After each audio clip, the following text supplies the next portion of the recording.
What's up, guys? Welcome back to the Not a Sheep podcast. My name is Matt, and I'm here with my buddy John or Narwhal. What's up, guys? Happy to be here. If you're on YouTube, the setup has changed a lot.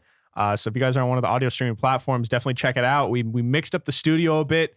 We got some nice mic arms now. We're legit podcasters now. It's legit. We're basically Joe Rogan. Yeah. Now, Matt, do you think anyone can be a singer? Anyone? Can anyone, Literally or do you anyone. have to be like? Do you have to have a certain thing? Well, maybe not literally everyone, because some people can't like speak. Yeah, no, Like, but people out of the people who can speak, do you think anyone could become a singer? to some extent, I think so. I think some people are tone deaf, but I think you can learn to like hold a note. That is more positive than a lot of people are. A lot of people are like, no, you need to be a certain thing to be able to make music or have artistic ability. But I don't think so, because I thought I was as far away as possible before I made music. And now look at you. Now look at now I'm a podcaster. Yeah, no, but so I was like kind of curious. So I Googled that. I said, can anyone sing? Like, can anyone learn to sing? And there, by the way, guys, if you hear like a bunch of banging outside, There's lightning. There's not. there's a bunch of construction going on outside the studio, so bear with us. But there's a study done by Penn State, and it was pretty interesting. It was like basically asking the question, can anyone learn to sing?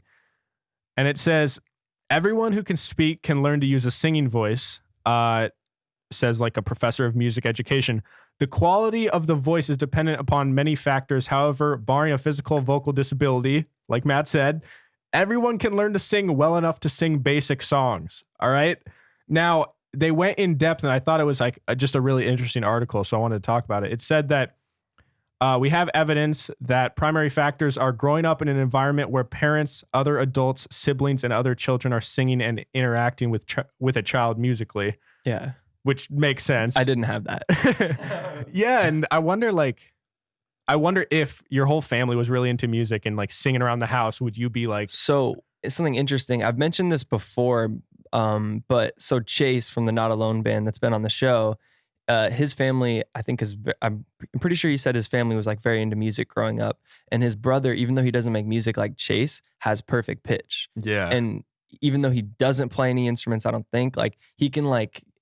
You can ask him like, what's a perfect C, and he'll just like sing it on the spot. That's and you're like, so dope. What the heck? But like, I can't do that. That's partly and I'm trying to. Do you think that's partly a genetic gift though? More, or do you think? I think it's like a nature or nurture or whatever thing. Like that's kind of the debate of that. And I think it's more like nurture, like your environment. Okay. Yeah. But I'm sure some people are just more able to understand certain stuff like in their head. Yeah. And that probably is nature. Yeah. So she goes on to say, so how does a self-proclaimed bad singer learn to sing? Many people who have difficulty singing are trying to sing with their talking voices, the voice that they're used to using.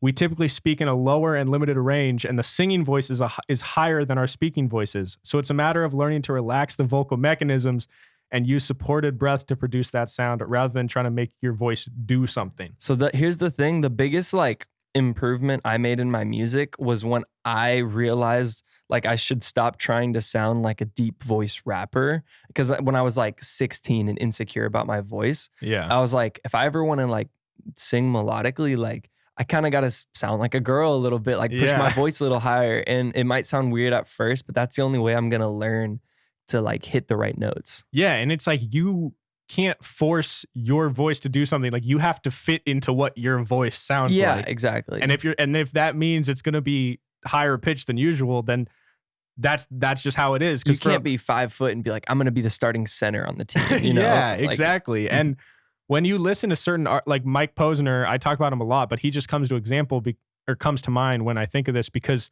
when you hear him talk in an interview, I mean, it's a little high pitch, but it's a lot different than like when he sings, it's like way higher pitch, but it sounds great. It's just like, that's his sound. I've been watching his interviews in the last week. Like I watched his Sway interview, and he was talking about how his like first hit song Cooler Than Me was like, he was a rapper. And he wrote the song and was like, what if I just sang these lyrics? Yeah. And then it was this huge hit song.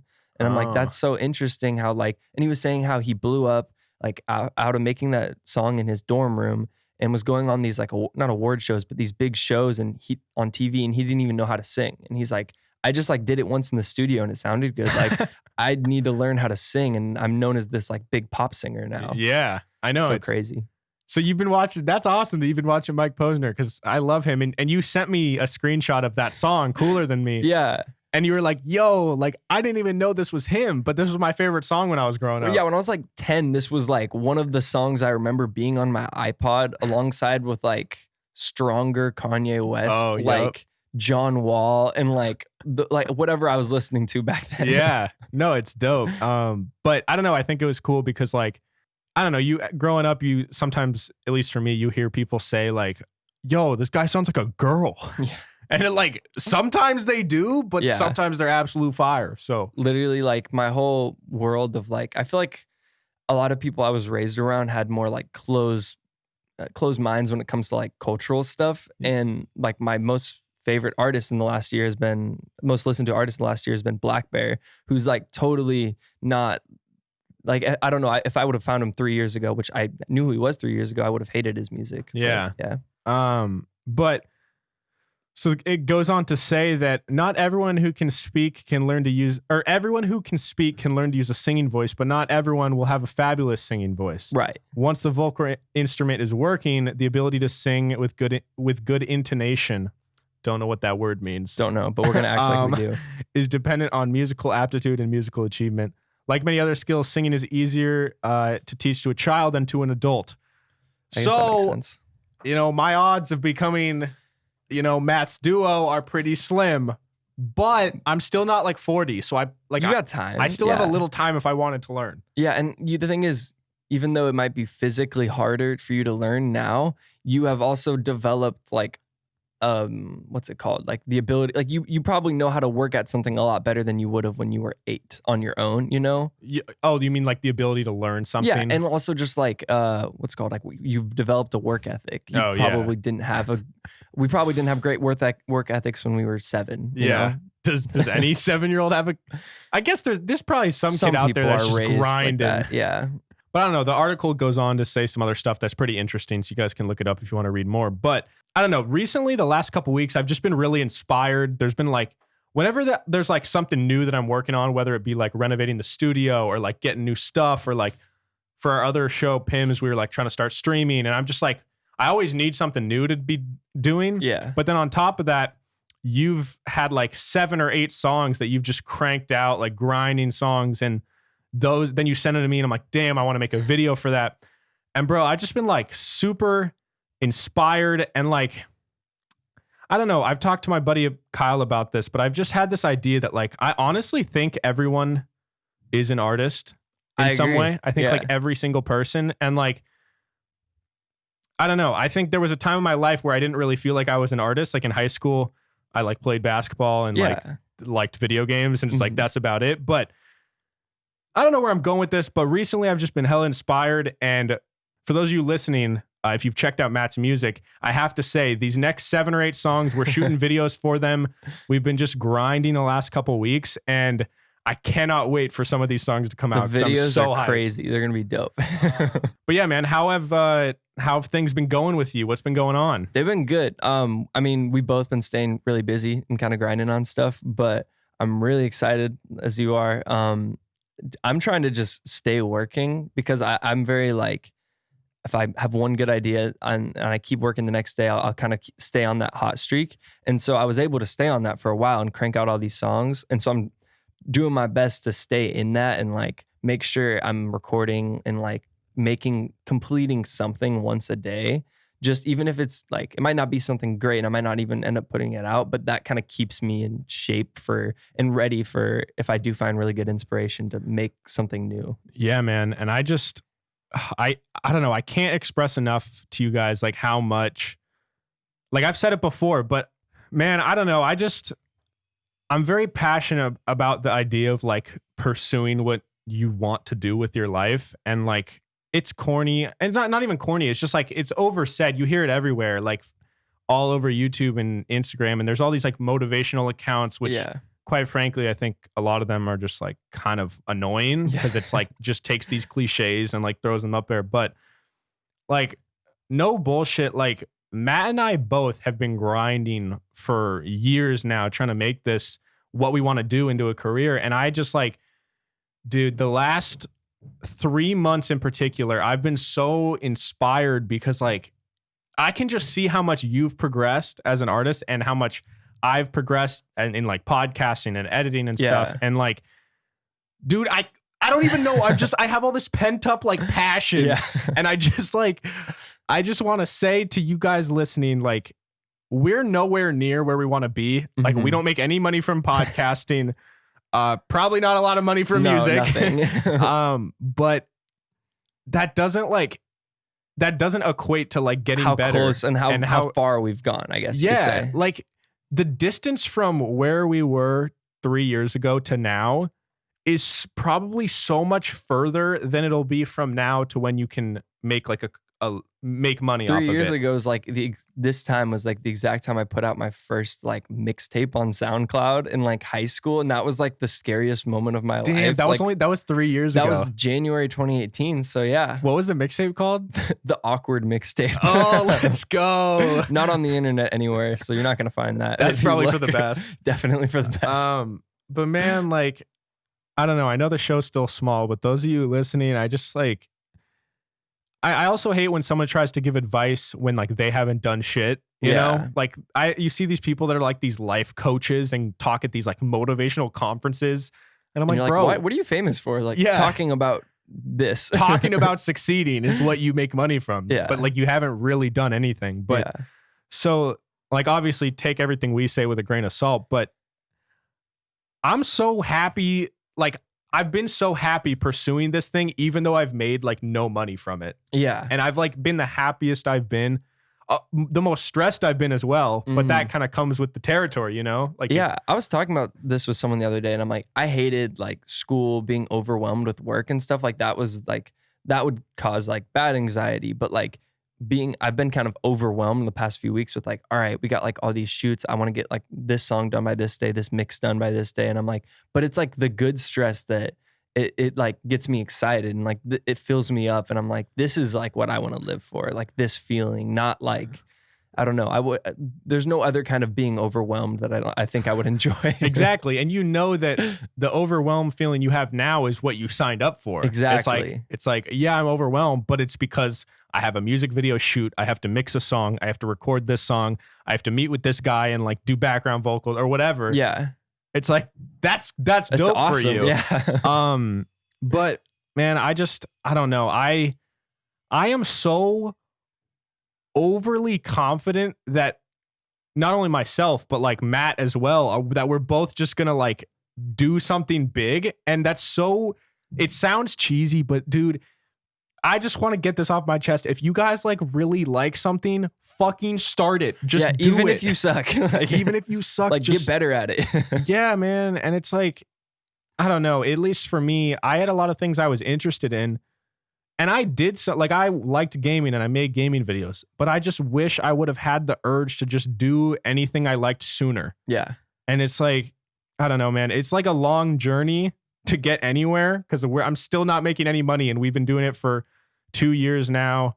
But it's only 2 years. Yeah. And like, I don't know. I don't know where I'm going with this. I'm kind of rambling, but just like if you guys are into something, know what you're signing up for. Know that it's going to be important. A grind, but also just like, bro, just do it and don't stop. Yeah. Just don't stop. Because Matt, I was texting him, his voice, your singing ability has gotten so much better. Thanks. In like a year even. And I can only imagine in like a year from now, it's going to be even better. Right. So I don't know, man. I've just been like, I've been so like, I love the mindset of like, I feel like the good balance is like, when you'll show me a video and we'll make a song, I'll be like, this is like so good. This is the best thing I've ever done. But you still have that feeling of like, oh, tonight when I make something, it's going to be so much better than that. It's like being grateful and like happy about and content with what you made, but also not being content and like still like you still have the hunger to like, next thing I make is going to be a million times better than that. Yeah. And the other day you were talking to me about one of the videos that Matt and I just shot.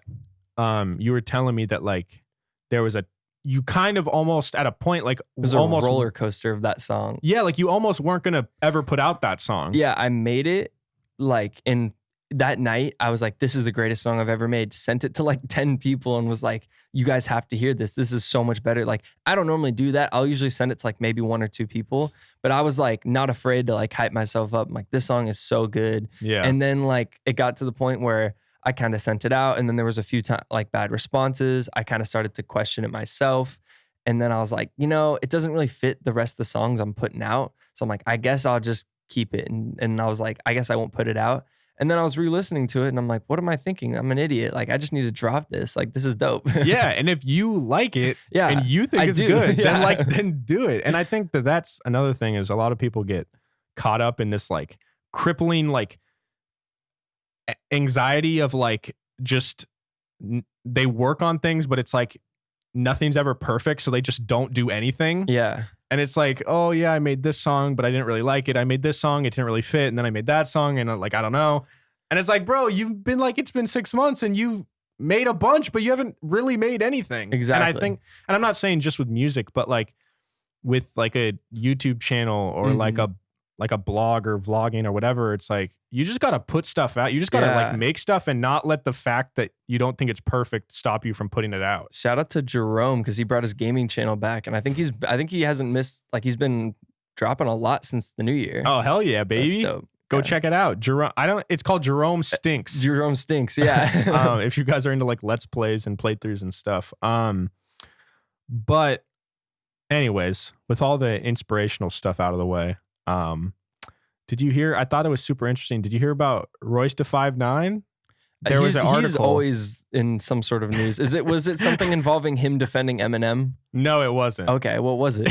What do you mean? Is he always in like bad drama? Well, there's always a lot of people criticizing Eminem, and he's usually the one that speaks up for him. And I think like Snoop Dogg or someone called him out and said like, why do you always, like, you're Eminem's sidekick, stop speaking up for him? Yeah, I get that. Like, that kind of sucks. But I saw this interesting article and it said Royce da 5'9" admits he's embarrassed by his best rap album Grammy nomination. Oh, really? And I don't know. I thought it was super cool. So this was for his the Allegory. Yeah. This was That was early 2020, I think. Yeah. According to Royce, he's not exactly proud of the accomplishment, but isn't ashamed of it either. As he explained to Darden, it feels cool. I'm not going to lie, man. I'm a little bit embarrassed because I'm one of those guys who's like, fuck the Grammys. And then I'm totally like, I'm fucking with the Grammys this year. And then it said, blah, blah, the Allegory was nominated. Royce also explained he's trying to figure out who he is as an artist and insisted he's not trying to be a celebrity. And then there's a quote, that's extremely important because until you get to that point, you can't even answer the simple questions like, who do you work for? Do you work for the people or are you an employee of the people? Because me personally, I just put paint on the canvas and hang that shit up. You can come look at it or you don't have to come look at it. I'm okay with that. I'm not here to be famous. I have no good experiences associated with being famous. Yeah. But I don't know. I thought that was kind of interesting that like someone who got nominated for best rap album of the whole year is like not really, he's kind of embarrassed by it. Now, when I read that, I originally thought he was embarrassed because of like the songs on it or wasn't really proud of the songs. But like that. I just thought it was interesting because I think, we've talked about this idea before, but like you said, you have to figure out like who you're making the music for and like what is your intention? Like, are you making it to try and be like make hits and be like a star, or are you making music because you're an artist? Yeah. And I also have been getting really into Dominic Fike because of Matt. Yeah. And he had this post on like his YouTube page, not like a video, but how you can just do like actual posts where you just type stuff. And he said like, he's like, I'm super grateful, but a lot of times I feel like this, like I'm a walking contradiction because when you start making music, the reason you should make music is because you like the art form and you like putting yourself out there and expressing things and making songs. But like, he's like, you shouldn't make it to make money. And he's like, and now that I do it as a career and I make money, he's like, it's this weird, like, it feels wrong duality of like, I'm making money off it, but I shouldn't be because that's not why I do it in the first place.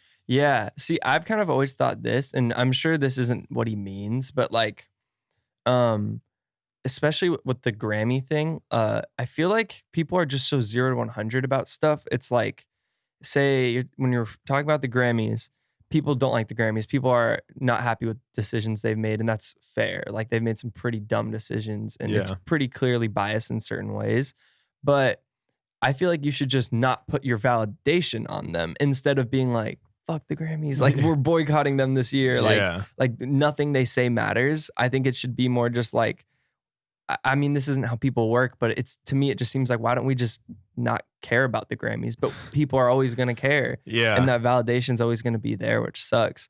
But it's like, and then with the Dominic Fike thing about music, like, it's like, yeah, I shouldn't be making money off this because that's not the original reason I'm doing it.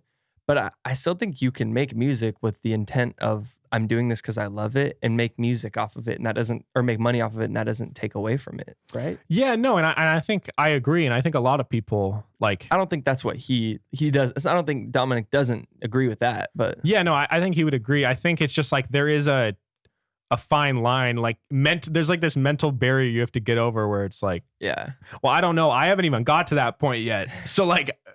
You know what I'm saying? Like, right. we don't make money yet, understand. so we don't know it We don't yet. know, but yeah. But I would assume it gets like to a weird point where you have to make sure, you have to check yourself and make sure, like, I'm still doing this because I love it, right? And that's the weird thing, because it's like how serious do you take that? Because it's like every song you make sure you're putting passion into it, but then sometimes you're like, I want to go collab with this artist because that's going to be really good, and in return. Now, say he goes and, this is a bad example, collabs with Marshmello, and now has this big hit song. People are going to be like, he's sold out. He's just trying to get this hit song. And then you can also have the argument of like, well, now all these big people are going to know who Dominic Fike is. And now they have the chance to listen to some really good music and go check out his catalog and get interested in that. Exactly. And when an artist has a song with an artist who generally is like known for making when pop, they like step bangers. outside. Yeah. Like if you're an indie artist and like you said, Marshmello, for example, is like like a radio song type of guy. Mm-hmm. That doesn't necessarily mean like if you have a song with Marshmello, it doesn't mean you're just trying to like sell out and get a bunch of like get famous from a music video that blows up. Like maybe you just want to try that style of song and you like Marshmello. Yeah. And like it doesn't mean you're trying to sell out and become like a pop icon all of a sudden. Totally. Yeah. But I don't know.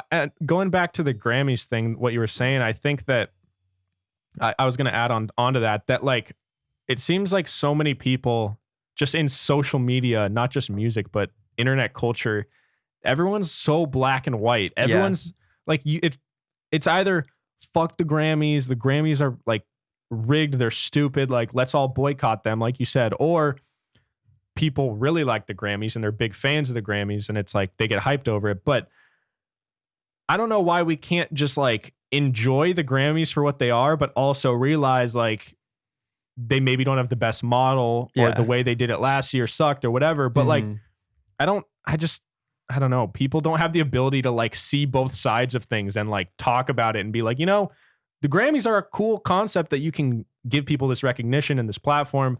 But like, yeah, they make mistakes sometimes. Yeah. And obviously they're not going to know, like a boardroom of people is going to have a hard time always understanding what's actually like good in pop culture and what people actually enjoy outside of their circle. Cause that's just how humans are.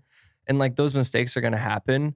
But it's like, I just don't think ever combating it with like, don't watch let's cancel it. It's just like, if enough people don't care, it'll eventually not be worth that validation. Another thing that has always been super interesting to me is that on social media, people have this inability to like realize that just because you think you have this perspective that like, I'll give you an example. So I saw a tweet that Kendrick Lamar now has less monthly listeners than the Kid Laroi. Yeah. And I sent it to you and I was reading through the replies and I was just fascinated because so many people are like, yo, like this has to be fake. There's no way that like this random kid I've never heard of, like how the fuck does he have more plays than Kendrick?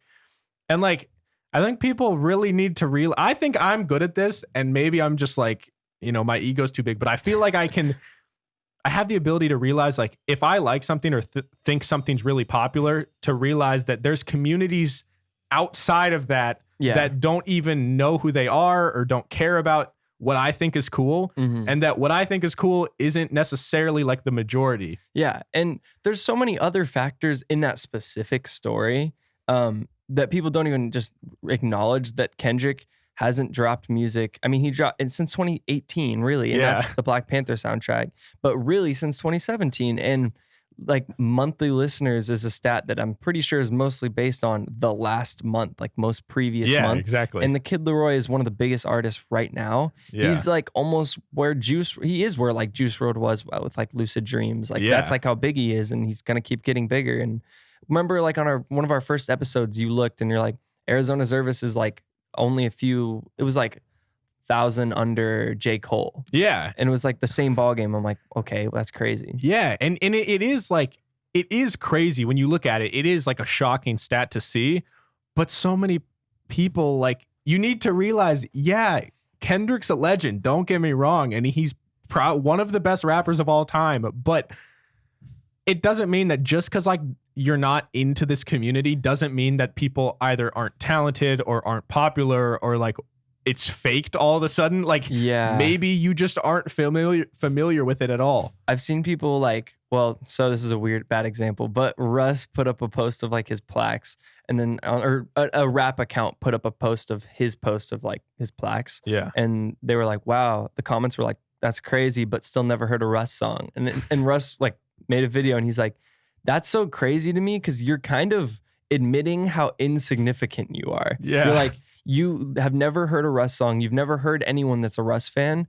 And this guy has like quadruple platinum songs. And you're like, still never heard one. Like, doesn't matter to me because I don't know anyone that's interested in Russ. Like, and it's such a dumb thing to say. Yeah, because it contradicts itself because you're saying how little your opinion of that matters because someone can be that successful and you've never heard of them. Okay, for example, I don't really listen to rock music at all. So I'm sure there's a lot of rock bands out there right now that are huge. Like some of the biggest rock bands in the world. I don't even know who the biggest rock group in the world is right now. Yeah. Like I wouldn't even be able to name them. But that doesn't mean that if I see a tweet by them that like goes big, I'm not going to be like, who are these fucking losers? Or like, who are these guys? Like there's no way they're more popular than Juice WRLD because I like Juice WRLD. It's like, dude. And I saw another tweet. I like how like half our show is just things we saw on Twitter, but I saw a tweet and it was this girl and she was like, yeah, everyone's talking about this new like Kid Cudi album. And she's like, I ain't even never heard of Kid Cudi. So let's do a poll. And she's she goes, so she put a poll and she said, who's more influential to like the music community as a whole, like in their career, who's had more of an influence? And it was Kid Cudi versus Megan. Is it The Stallion or The Stallion? I think it's The Stallion. Megan Thee Stallion. And it was a poll, and she was like a kind of a Megan Thee Stallion fan account or whatever. And bro, the poll, they just obliterated her. Oh, really? They did say Kid Cudi. Yeah, but it was just hilarious because like she had no clue who Kid Cudi was. And then she was like, all right, let's try this again.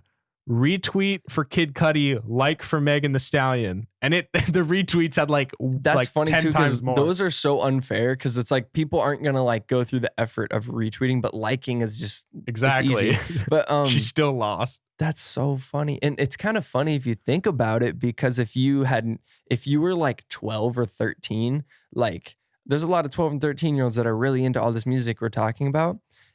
But like you probably don't know who Kid Cudi is. Yeah, no, and that's the thing is like I'm not shitting on like if you don't know who Kid Cudi is, I'm not like blaming you or be like, oh, how do you not know Kid Cudi?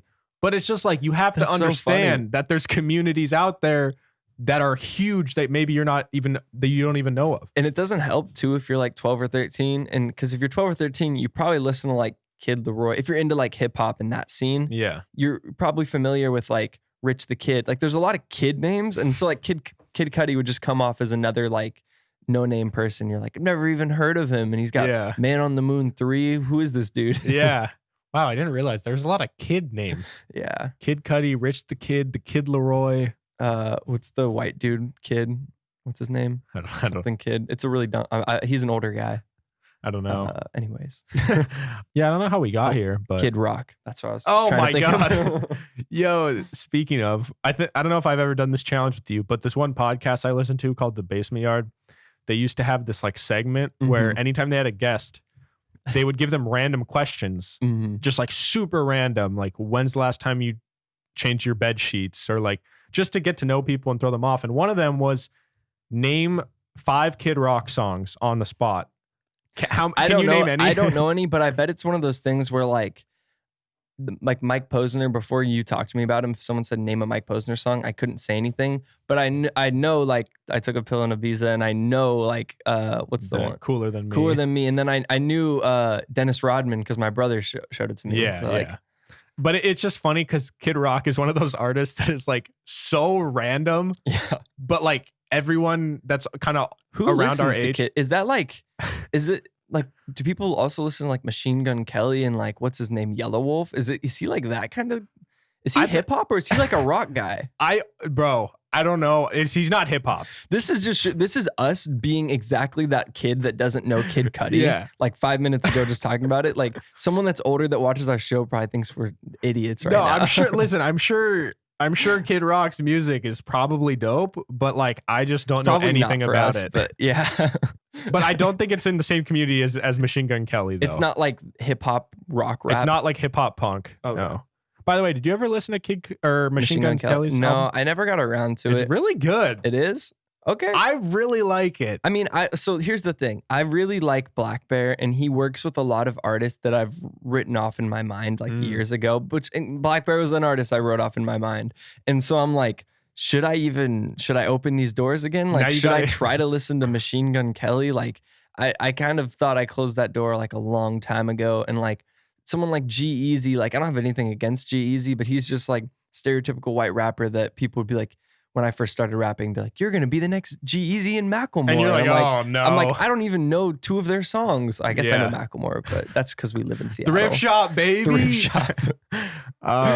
Yeah, no, that's true. You kind of like, when you discover a new artist that you have written off, you kind of like backtrack years of what you missed. Yeah, and I'm like, I always equate it to like, so Dead Roses, Black Bear's like big first album was 2015. And I'm like, so I was listening to like, I guess I was listening to like Andy Mineo, Kendrick Lamar, To Pimp a Butterfly. And I'm like, and this was like what's also was big at the time. And I'm like, that's so weird in my brain. Or like 2017, his Digital Drug Lord album. I'm like, what was I listening to? And like, did I ever see those songs and be like, no, I'm not even going to check that out. Yeah, like, damn. Damn, and For Your Eyes Only, probably. Yeah. Oh my gosh, that's so funny. But yeah, you said you had something that you wanted to talk about?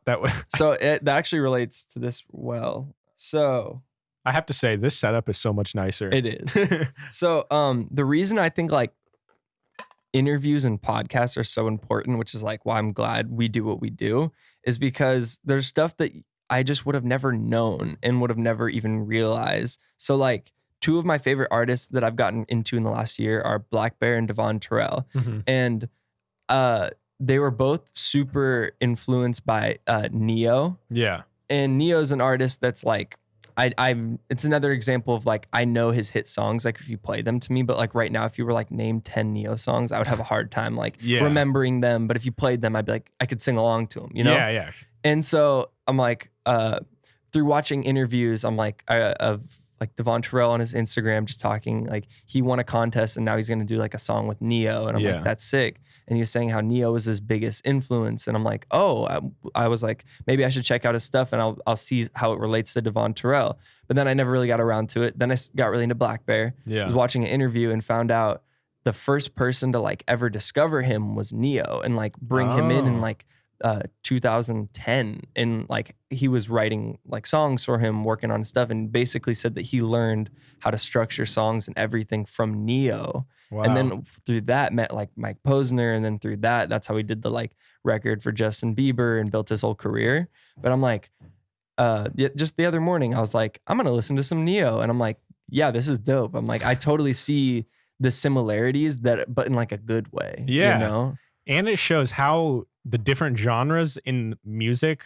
all blend and are influenced by each other. Yeah, those are 3 very different artists. I guess like Neo and Devon Terrell kind of have more similarities than like Black Bear does with the other 2. But it's still, it's like, it's the same appeal to me when I listen to the 3 of them, if that makes sense. Yeah, no, it's awesome. And like you said, if it wasn't for podcasts and these interviews with artists that you like, you probably never would have listened to Neo. Totally. And yeah. That's why I love podcasts so much, is you become fans of like people for not what they do as like an artist, but just for who they are as a person. Yeah, and you'll never be able to truly understand a person or like get to know a celebrity or an artist you don't actually know. But the closest I think you're going to get is like long form conversation or like live streaming. And so this is Exactly. like the truest form I think there is. Yeah. And as our show grows,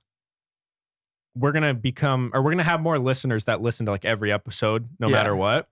And we have a few of those already. Shout out to you guys. But for someone like you who has something outside of podcasts that you do, like you're trying to grow, like music, you kind of grow this like fan base, not directly because of your music, almost like you have some people that listen to your music because of Instagram or YouTube or. And then I have some people that are like the Pims fans that have like known about me from coming on that show. And then now we do the show together. Yeah. And then other people who maybe don't even know Pims, but they find the show from like, for example, Jake Crocker posted it on his page. One of them follows us and then they listen to some episodes and they're like, oh, Matt makes music. They go listen to that. So it's like a whole new stream of like getting fans. And I feel like this form of content is like builds more loyal fans because they know you way better than someone who just sees a clip on Instagram does. Totally. And that's the goal. And that's like, not in a way of like, I want to do this podcast to grow my music, but it's like, if I'm going to be doing music, I want to be putting myself out there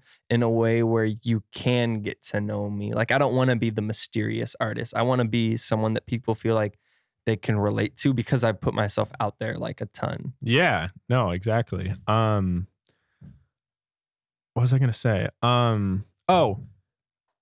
We were talking, or I don't want to say this. You mentioned how Neo kind of like put Black Bear on or wait, so what exactly did he do? He brought him into like his, I don't know if it was a writer's camp, but like his music camp or whatever. And just brought him in like Kanye will do this. He'll have a bunch of producers, a bunch of people working on stuff. And I think with more like pop records, especially, they'll have writers come in, make songs, structure songs, and he just brought him in, and like through working under him and working for him, he like one had big placements and two like learned a lot, which kind of set up his career. And then after that, he tried to, I think, have a solo career under his government name, which is like Matt Musto or something like that. And then one of his songs was called like intro of the Black Bear or something, and then like found the Black Bear identity. And it's just like a cool progression, but it like all started from that like Neo thing. Yeah, well, that reminded me. The other day, I saw a clip on TikTok of T.I. Yeah, and he was talking about how he turned down. Or no, that was T-Pain. Oh yeah, sorry, not T.I. but no, T-Pain. Sorry, T-Pain was offered like a $900,000 deal when he was like young and broke and like had no money. He had nothing and his family had nothing. And he said that like, so one label offered him 900,000, one offered him like 700,000, and it was for like one song, basically. Like he had a hit song and he turned them down, but he accepted $20,000 from, who was it that offered it to him? I know it wasn't Neo, but it was another artist. It was like that. Usher? Not Usher. It's like one of those artists in the same time frame. Yeah. It won't load right now, but I can't think of the name, but it's like someone that everyone would know. It was a big artist, like one of the biggest artists at the time. And he was basically saying like, I will give you 20,000 in a career. Is that what he said? Yeah. So basically he turned down the 900,000 because the guy said like, I only got 20,000, but I'll give you 20K and I will like promise I will build you and build your career and like put you on. Yeah. I want to like learn more about the songwriter, like history and community, just because like we're both big John Bellion fans. And it's gotten to the point where anytime I hear a big pop song now, I'm listening to know if it's like a John Bellion written song, because you can usually tell like he has certain things he does with his vocals, certain songs like Trumpets by Jason Derulo. Like if you have no context of who John Bellion is, like you'll never think it. And even if you know who John Bellion is, you won't think about it. But if I tell you like, think about the definition, like that time period of John Bellion, and listen to this song, you will hear his voice. Like his literal voice is in the background vocals and the chorus. Yeah. Like the piano at the start sounds exactly like a John Bellion song. Yeah. And it's stuff like that'll blow your mind because he did the last two Justin Bieber songs. Yeah. And then you texted me you're like, bro, the new Bieber song came out, and he's like, and you were like, it's 100% written by John Bellion. Yeah, and I was like, I wanted to text that to you just so I could prove to myself, like on record, I knew it was John Bellion before I looked. Yeah, and it was funny because then I Googled it and it was. Yeah. But no, you're right, and I think that as the average listener, they don't even know it. Like a lot of people listen to that, they don't know it's written by this guy named John Bellion. But what you do know as a listener is you can just tell, like, wow, that sounded different. Like that was different than anything I've really heard from this particular artist. Mhm. And it's probably because they're working with a new writer. Yeah, and like it's stuff like that where Love Yourself, the Justin Bieber song's written by Ed Sheeran and I think someone else. But like it's interesting when you listen back to it because you're like, I'm wondering if it's Ed Sheeran writing for Justin Bieber, because he's saying what's the lyric? He's like, my mama don't like you and she likes everyone. I'm like, I wonder if that's Ed Sheeran talking about his mom. Yeah, that's interesting. I never even thought about that. Yeah, and then another thing that I thought was interesting was, I don't know if you know the song "Queen of Broken Hearts" by Black Bear. Yeah, but when it came out, I remember playing it with some of my friends, and they, let's just say, aren't as like open-minded about like Black Bear being kind of feminine in his songs, and they're like, why is he calling himself a queen? Like, because the chorus is, I'm the queen of broken hearts. And I was watching, there's a video of him and his producer breaking down that song, what they were thinking when they made it and all that kind of stuff. And he said he was writing it for hopefully a female pop artist. And then when he sent it out, no one wanted it. And he was like, dope. Screw it, I'll just put it on my album. And it's also, the song isn't like supposed to be from a girl's perspective. It's like a whole thing about like the Queen of Broken Hearts is like Instagram and like social media. Oh, is that like it's not like a breakup song, like of broken hearts. It's like he created this like character that's supposed to represent like social media. Oh, that's so cool. Yeah. Yeah. I think there's a lot of songs where people are on the surface, you listen and like you could take the literal meaning, like pretty straightforward, but more often than not, it seems like that's not actually what the artist meant. And like that's what Alexis Dawn was saying, where she loves to write like love or breakup songs that are not about love or breakups. They're about like things she's like, health issues she's had, or just like things she's had to overcome in her life. Yeah, and haven't you've done stuff like that? That's in your like music, a lot right? of the new stuff I'm working on is, some of it is literal and some of it isn't. And there's some of it's like I put hints in there where you could figure it out, and some of it's like I don't expect anyone to figure this out, but like to me it has a different meaning, which is cool. Yeah.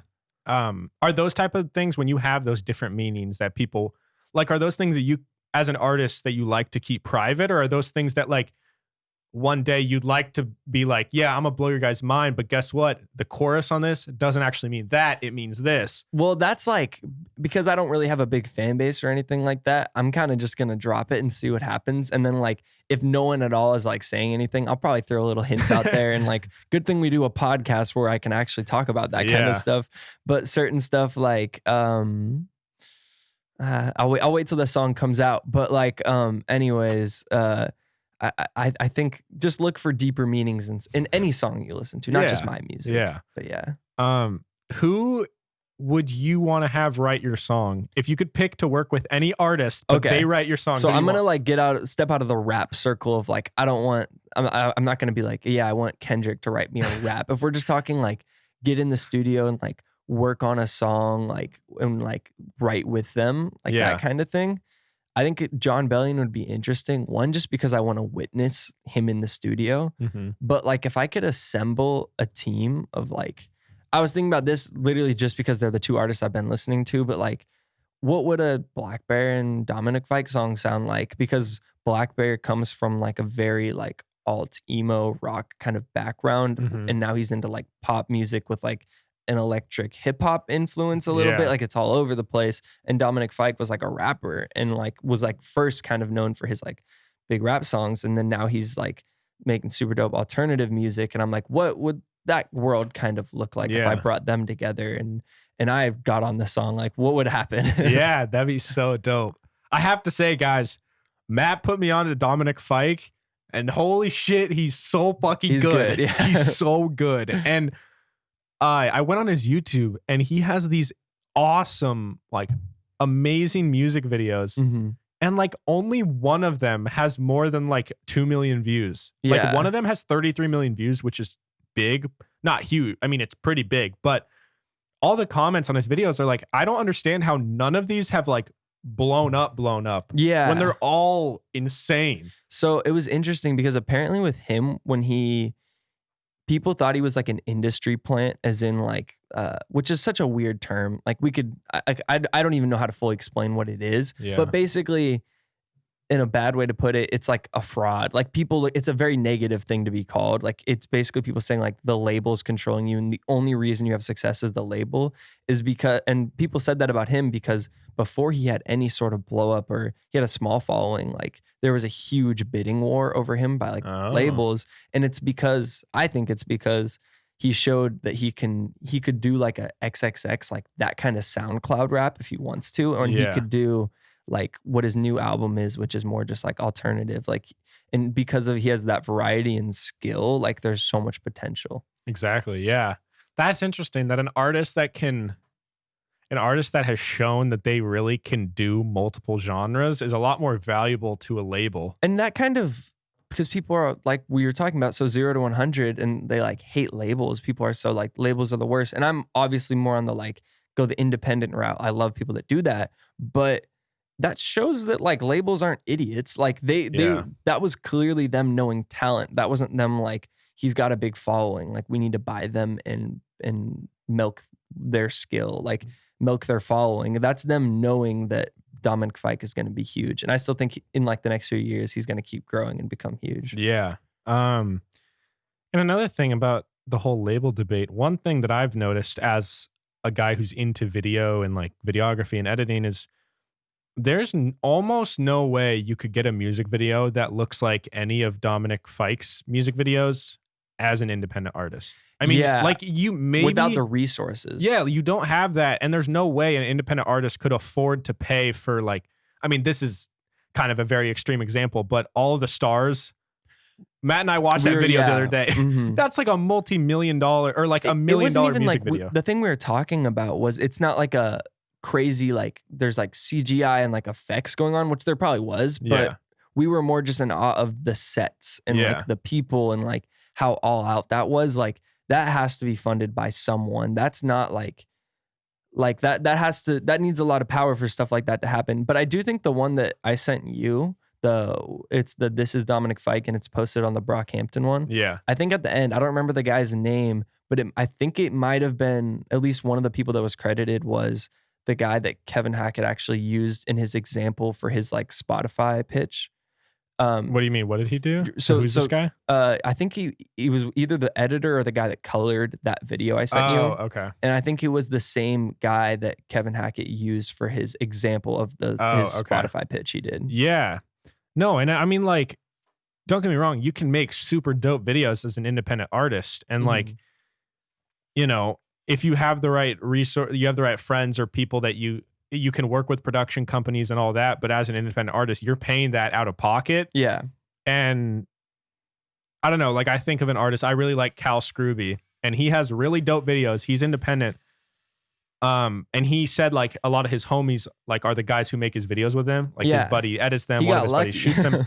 He's lucky and his videos are dope. Don't get me wrong. They're awesome. But you can just tell they're not the same as a high budget Hollywood film music video. That wasn't me being like lucky to discredit him. That's me being like, that's rare. Like he's super dope. And it's just like, that doesn't happen where someone is able to make those great videos. And like you said, even those like don't have that look of the super high budget videos. Yeah. And not that you necessarily even need that because artists like, you know, J. Cole's dropped videos that look like something that you like, not you, but they like look, I could maybe if I got the right people and I like got enough crew or whatever, you could maybe make something like that. But there's just certain videos that you're never going to be able to make unless you have like a big budget crew. It's like with movies. Imagine if everyone was like, oh yeah, don't ever be in a big budget movie. Like only do small budget indie films. Yeah. It's like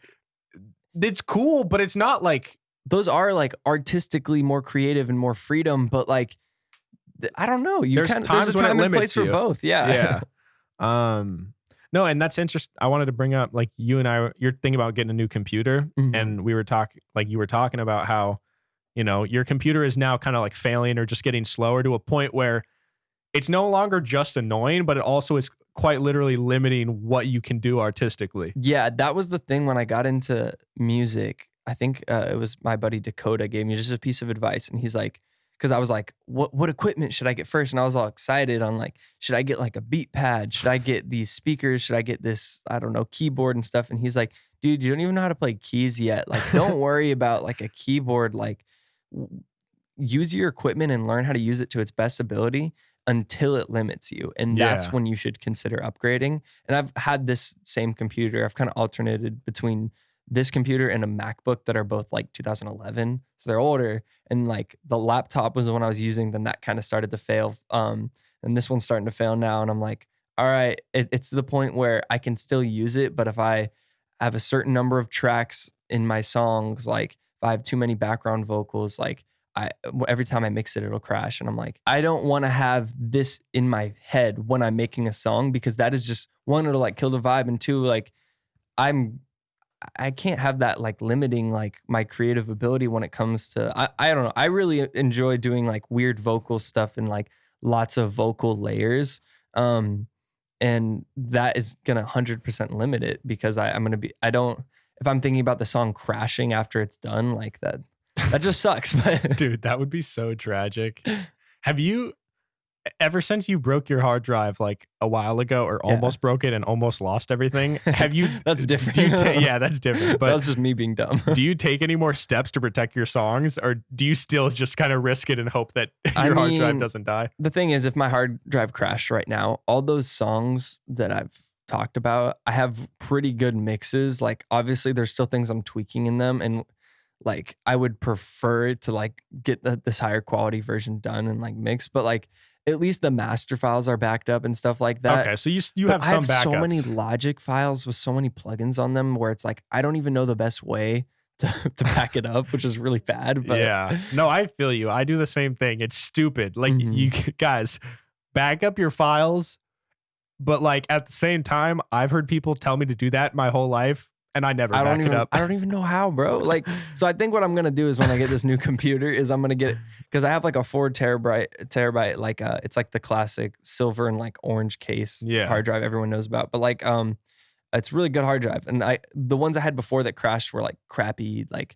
$50 ones that I would bring in my backpack to school. Like, no wonder they crashed. But anyways, I got this one. But once I get the new computer, I'm probably going to get another one for like NAS, and then I'm going to get another one to back up onto, because I think that's what you're supposed to do, right? Get a separate one back up onto, like a clone. There's a way where you can like sync a hard drive with another one where like anytime you put a new file on one hard drive, it also puts it on like a different one. I don't know how to exactly set that up, but there's ways to do it. By the way, guys, I just checked to see who the T-Pain thing was, and it was Akon was the guy who offered him $20,000. Shout out to Akon. I get them all mixed up. Yeah. Neo, Akon, Usher. Even T-Pain is kind of like, I think of them all in the same world of like 2000s like hit makers. Yeah. Do you have any desire to get it? Like, obviously some of your newer songs, like you're singing more than you have in the past. Right.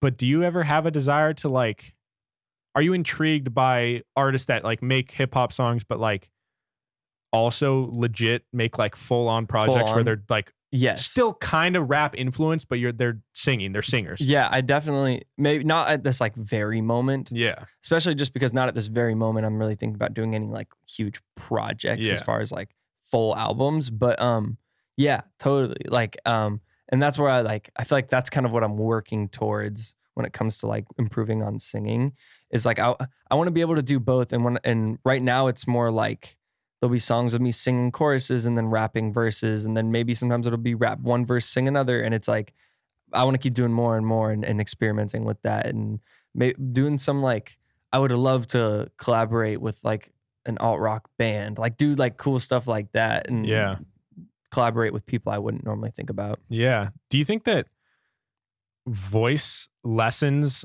or traditional ways where in the past where people learn how to sing, but it's not in like the indie way where you just do it on your own in your bedroom. Like, Yeah. do you think like actual like voice coaches and stuff like that, do you think for someone like you, would that be useful? Or do you think for you, you're Probably. more into like doing it on your own? I think like I would improve singing way quicker, but I think it's the whole thing of I probably wouldn't enjoy it because it would feel like practice or it would feel like tutoring. Yeah. And that would probably not inspire me, which kind of scares me. And also the reason I'm not doing it is because it just costs money. But Well, like, yeah. and like, if it was like a given opportunity, there's a lot of factors like that would go into it. And that's where I'm sure, like, I know so many people that can sing so well and they like either tried to get into music or they had no intention of doing it Yeah. because either they never learned about writing and they see it as like, well, I was taught how to sing, Mhm. so I have to be taught how to write songs. They don't Yeah. see it as like, oh, like you can just do this on your own because like that's just not how they think about it in their Yeah. brain. No, But I yeah. get that. Bro, I have to say, the fact that you learned how to like write songs and song structure, just like, I don't even, that is the craziest thing of all of this. Out of everything you do, I agree. I don't understand how people write songs. Like Kyle and I were talking about this, that people just sit down and It they're sounds just dumb, think of but words. You just do it. Like that's But what how? I remember. Like a couple of years ago, Casman asked me and Brendan when we were just all just like friends, not really putting out music. Like, you guys should teach me how to rap. And then Brendan was just like, you don't like teach someone how to rap. You just do it. Like you just kind of say things, and that's how it goes. Yeah, but like, and I mean, of course, that's part of it. But like, you do have Right. actual structure. Like you have There's hooks, things you have learn, verses. you think about, and things to avoid. But he was just meant more like as a starting point. Like Yeah. you just gotta go and figure it Yeah. out from there and see what happens, and fix whatever just naturally comes out. Yeah, but I'm just like, I don't know. Kyle and I were talking about how, like, obviously, I've never even bothered to try writing songs. So maybe if I actually practice, like, maybe it wouldn't seem as daunting. But yeah, but just the idea that like, because when I am like joking around and we're trying to like come up with like dumb freestyles or something, all we do is like say like a one syllable word, a few words, and then like a one syllable word that rhymes with that. Yeah. And it's like you just do that over and over. hmm And like obviously that's not real songwriting, but even that is like just trying to find words that rhyme is hard. And then on top of that, trying to tell a story and have it flow and have variation where it's not all the same structure in every bar. yeah. That's the thing I want to improve on more and more. Is just like, and that's the thing I think is cool about the guys that we've kind of followed and had on the show that I've been following since they were like dropping music in high school. Is even when their music might have been like cheesy or just like they're a kid rapping about kid things, like one thing they kind of had down was structure. Like they had songs with choruses, songs with whatever. And it's like versus me when I was in high school trying to make music, I had no clue what I was doing. So I was like, oh, I found this beat and it's 2 minutes. That means I have to rap on it for that full 2 minutes Yeah. and then I don't know how to come up with a chorus. And then I remember the first time me and Neri made a song with the chorus. We were like, Whoa. we made it. Like this is a hit. It was so bad. What was the name of that one? I think it's Time. It's My Time or something like. It's It was My so Time. bad, but like, and I think we literally just repeated like I would say a line, he'd say a line. That was like the pre-chorus going back and forth, and then it was like Neri just goes like, "It's my time. It's my time." Yeah. What Trash. Yeah, man. I don't know. I just think that songwriting is like overlooked at like how difficult it is. Oh yeah, Cuz I don't know. I mean, when you listen to like a good song, it's more like you listen to a song just cuz you like it. Like you like Yeah. how it sounds. And there's a lot of times where I listen to a song that I don't even care what they're talking about. I just like how it sounds to my ears and my brain likes that, and so I listen to it. But a huge part of that is the structure of a song, even like subconsciously. yeah. It's all subconscious. Like obviously, people that are into music, like, and I don't even think about like structure. Like I do for the sake of learning it, but Yeah. I don't for the sake of enjoying. Like really even think about it. But like if you're gonna listen to a song subconsciously, it's gonna play a role, but you're not gonna be like, man, I just loved how when they transitioned from the verse to the pre-chorus, like You might. no one thinks but like the that. average person. No, yeah, and it's like, but it totally affects the way it works in your brain because that's what prevents things from being repetitive, and it also is what makes things catchy. So Yeah. it's so weird. So if you have an idea for a certain line, or like, how does it work when you're writing your songs? Try and take me through kind of the process, not like the whole, like, where do you go when you write, but more of just like, if you have a certain line where you're like, all right, I want to put this in the song at some point. So sometimes it works like that where I'll be just thinking and I'm like, oh, this could be a line or something about this. Like you have Yeah. an idea, that's more of like the cool story thing you'll see people talk about on like Genius to be like, yeah, so I wrote this tweet and then that tweet blew up. So I was like, got to make a song about this now.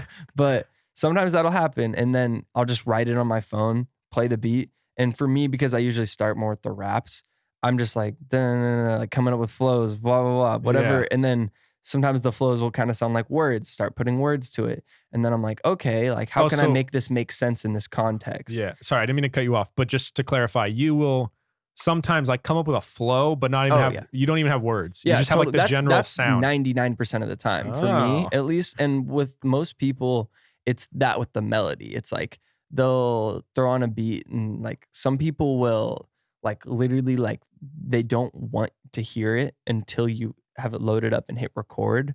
And then they'll just like make noises and whatever sounds like. A lot of the times the first melody you come up with is the most natural one to hear. And so then you base it around that. I know that's how Futuristic works. I know that's how Andy Mineo worked for a while. And I think that's what people do with like voice memos. Yeah. I don't really like doing that, honestly, because I just don't like hearing my voice unedited and stuff like that. Okay. But when I'm like trying to sing and stuff. So, but that's what they'll do is they'll play a beat.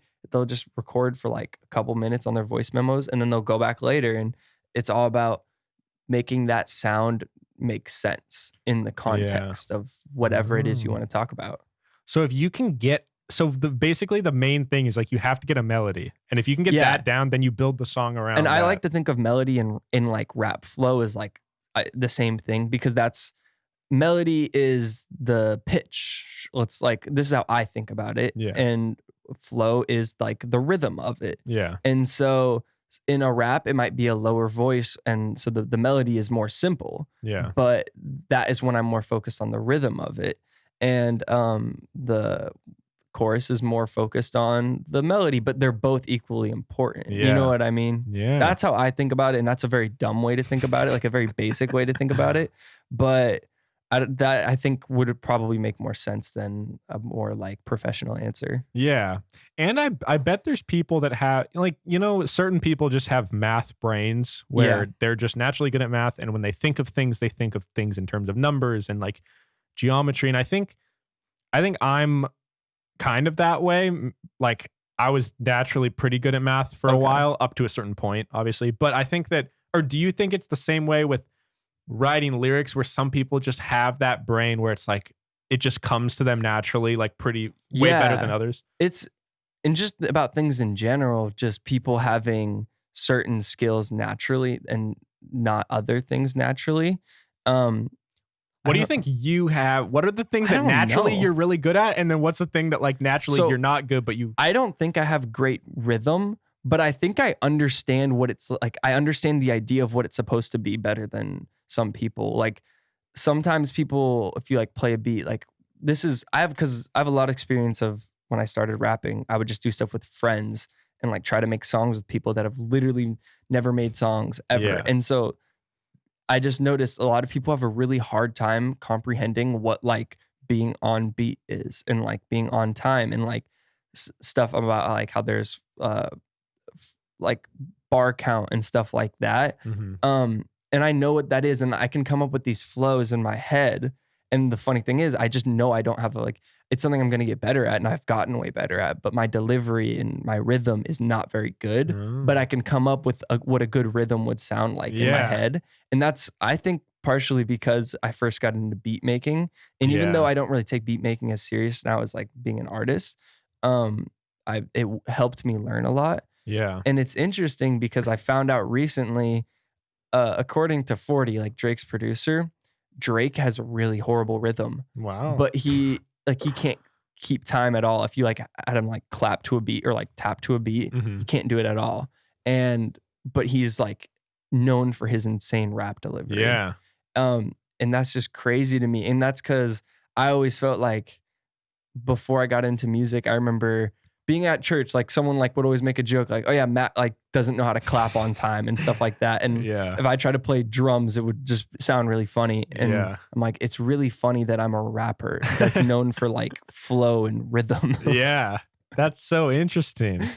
And it's probably the fact that you are a producer as well as an artist probably gives you, in the long run, will give you an advantage over someone who just raps or just sings. Cause like you have this whole second world that you're like not only familiar with, but like pretty good at. Yeah. And even if I never improve any more than I know now about production, but I say I take off as an artist and I'm a big rapper, I think the knowledge that I have now would be so helpful and like when it comes to working with a producer of just understanding the basics. And with engineers too, like I don't know a lot about producing or engineering, but if I was working with a big engineer, I would probably understand their process more than someone has no clue about audio engineering. Yeah, that's a good point. Like, I think that's a good, just like kind of lesson is like in anything, you should try and like dabble in everything a little bit. Know a little bit of everything in your field so that you can, if shit were to hit the fan, you don't need anyone to make a song. Like you could do, you like to collab. If it got like the worst possible, I know I can make a beat. I know I can rap. I know I can sing a little bit. And I know I can, if it worst comes to, like, I know I can mix it. And if worst comes to worst, I know I can figure out a cover of some sort on Photoshop or Illustrator. And I know I could figure out a visual. Like it would not be as good as what it's going to be with like the stuff we're working on. Yeah, but you've dropped a lot of challenges and stuff that you've filmed. Yeah, with, exactly. Like, your phone and it's like I would never consider myself an editor or anything like that. But like I know how to do the basics, and I think that's helpful in understanding. Yeah, I don't know. I think my skill, when you were asking earlier, I think I'm just curious. I don't know, because I know I'm not like super smart like school wise, and I'm not a quick learner, but I think I'm curious enough to like keep trying to learn. Yeah, that's huge. That's a big thing. Yeah, man, I'm excited. We keep saying it, but you're gonna be dropping something soon. Yeah, there's gonna be stuff. There's one video that is already done. Yeah, it's just like done. Not ready to we don't know the release date yet. It's my end of things that are holding it up. But the video's sick. We now have 3 different videos filmed. One is finished, edited. The other 2 I'm going to edit soon. And then on Saturday, in a couple days from when we're recording this, we're going to go film a 4th one. And this is like the first, well, let's just say we don't normally prepare super hard in our videos in a traditional way. Like we have our ideas, but we're not like storyboard type of guys. Matt and I are very much just like, let's get together. And then once we're there, let's just drive around and kind of wing it. Yeah. Which it's worked for us like a lot, I would say. Yeah. The videos have turned out pretty cool, but traditionally that's not the most efficient or best way to do a video. Yeah. But yeah, this one that we're doing on Saturday is the first time we've ever even like kind of planned anything. Yeah. So that'll be kind of cool. Yeah. But yeah, man, this has been a good episode. We're probably going to wrap it up here because we got to go find a location for this video. For the video. So, Matt, where can the people follow you and keep up to date with everything? You can follow me on Instagram and Twitter at the Matt Mogg, and I'll be posting about my music and all that sort of stuff. And if you want to check out my previous music, just look up Matt Mogg on whatever streaming platform you listen to. Yep. You guys can follow me at Hey Narwhal on Instagram, Twitter, and TikTok. Also, leave a review of this show on the Apple Podcast app, even if you listen on Spotify or you're on YouTube right now. Just do us a solid. Go type in "Not a Sheep" on Apple Podcasts and try and get us to like 100 because that'd be dope. That'd be sick. With that being said, there's new episodes every single Monday. If you guys have any recommendations for things you want us to talk about, cool articles in hip hop or whatever, or artists that you think we should talk to, DM us on Instagram. And with that being said, we'll see you guys next week. Peace.